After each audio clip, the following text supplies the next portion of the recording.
Shalom Lakem, que la paix soit avec vous. Avec vous, le pasteur Anani, dans cette rubrique importante, les mots de la Bible.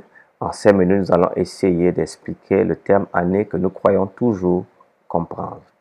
Année, en hébreu, est d'abord quelque chose qui se répète.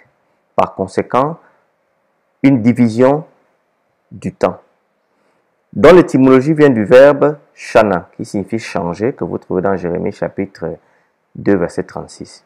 Mais Dieu est en dehors du temps, puisque Malachi, chapitre 3, verset 6, stipule que Dieu ne change pas. L'année est déterminée par plusieurs principes, mais elle détermine la personne. En hébreu, plus de 146 fois, vous avez la manière de déterminer l'âge. Lorsque l'on dit Abraham était âgé de 75 ans, en hébreu, Ben Amish, Shenaim, Ubehim, Shana, fils de 75 ans, littéralement. Également, vous avez également dans Nombre, chapitre 7, verset 36, on va dire 5 agneaux d'un an, Bene Shana. Right? Donc, l'année déterminait la personne. Et vous avez également dans d'autres, en grec, deux termes, en fait, un terme qui a créé deux, ethos et agnotos. Ethos, donc, désigne la durée en réponse à la question combien de temps? Pendant X ans sera la réponse. Matthieu chapitre 9, verset 5. Et voici une femme atteinte d'une perte de sang pendant combien de temps? Ethos, depuis 12 ans. C'est très intéressant. Agnotos, donc, est la durée d'une année qui dépend du calendrier solaire ou lunaire qui a été adopté en diverses périodes de l'histoire juive. L'année se divisait donc en deux saisons. Il y avait l'hiver, saison de pluie, du 15 octobre au 15 mai, et l'été, saison sèche du 15 mai au 15 octobre. Pour un juif pieux, ce sont les fêtes qui marquent les étapes de l'année. Vous avez la Pâque, la Pentecôte, la fête des tabernacles. 3 fois par année, il devait aller au temple. L'année donc sert d'unité courante pour désigner l'âge de quelqu'un, comme on a vu, la durée d'une maladie, comme on a vu, ou une telle période de l'histoire, n'est-ce pas, ou une date déterminée. Dans les estimations de durée, une fraction d'année en valait l'année tout entière. Ainsi, les 3 ans ou les 14 ans, dans Galates chapitre 2, verset 21, Galates chapitre 1, verset 18, dont Paul parle, ne correspondent peut-être qu'à 1 an et demi ou à 12 ans. Les années de règne d'un empereur sont comptées à partir de son avènement.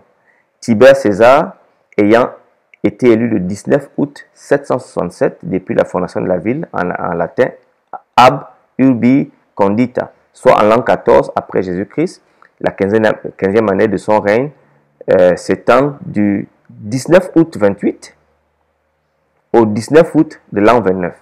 Mais Luc, au lieu de s'aligner sur le compute romain, a pu suivre le compute syrien qui faisait commencer l'année au 1er octobre. En ce cas, la 15e année du Tibère aurait débuté le 1er octobre de l'an 27. Les critiques penchent sur cette seconde hypothèse. Nous avons dans l'Ancien Testament certaines différences notables parce que Edwin Thiel a trouvé également une différence entre les royaumes du Nord et celui du Sud dans leur conception calendaire.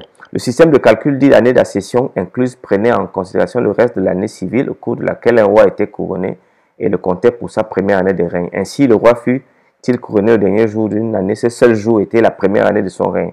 La seconde année commençant le lendemain, premier jour de la nouvelle année civile selon le mode de calcul appelé année d'accession exclue.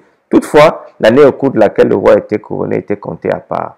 La première année de son règne commençait le premier jour de l'année suivante. Une complication supplémentaire naît du fait que dans le royaume du Nord, l'année commençait au mois de Nissan ou Abib, le premier mois de l'année religieuse. D'une manière elle aussi uniforme, le royaume de Juda tout au long de son histoire reconnaît le mois de Tishu et Tanim, la 7e année de l'année religieuse, comme premier mois de l'année civile et calculait les dates et règnes sur cette base. Il est impossible de déterminer donc l'origine de cette différence. Il ne faut cependant pas perdre de vue en examinant les cas où apparaît une différence d'une année, ces subtilités du calendrier.